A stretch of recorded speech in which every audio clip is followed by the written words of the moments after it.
ममावा दिनवा सुना सुनी अंगनवा तोहरे हंसी से खिलेला जिंदगी तू ही बाटू मोरा सजनवा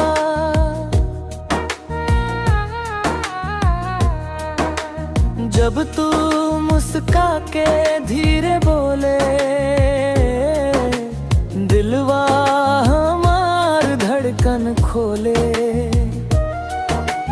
चांद से सुंदर लागे चेहरा देखत देखत सपना होले पायल के छन छन अखियन के जादू दिलवा पर चल गईल तो हार काबू रउआ खातिर जीब हरदम तू ही मोरा प्यार के बाबू तोहरे बिना ना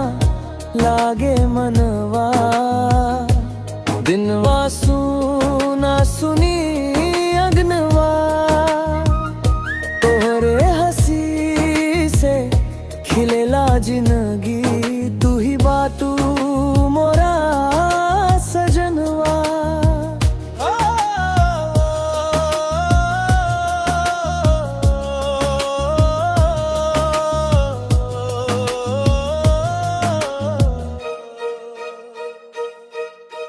बरखा में भींजल रहा निहारी याद में बीते हर एक बारी हाथ पकड़ के साथ निभाई हाँ जन्म जन्म के प्रीत हमारी सांझ सवेर बस नाम तोहार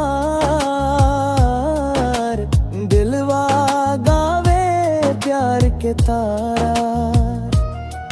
रउआ संग रहे के चाहत यही बा हमार संसारा ना चाही धन दौलत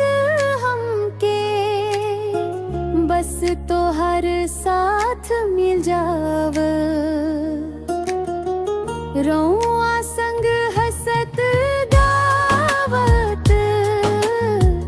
सपना सभे सच हो जाव तोहरे बिना लागे मनवा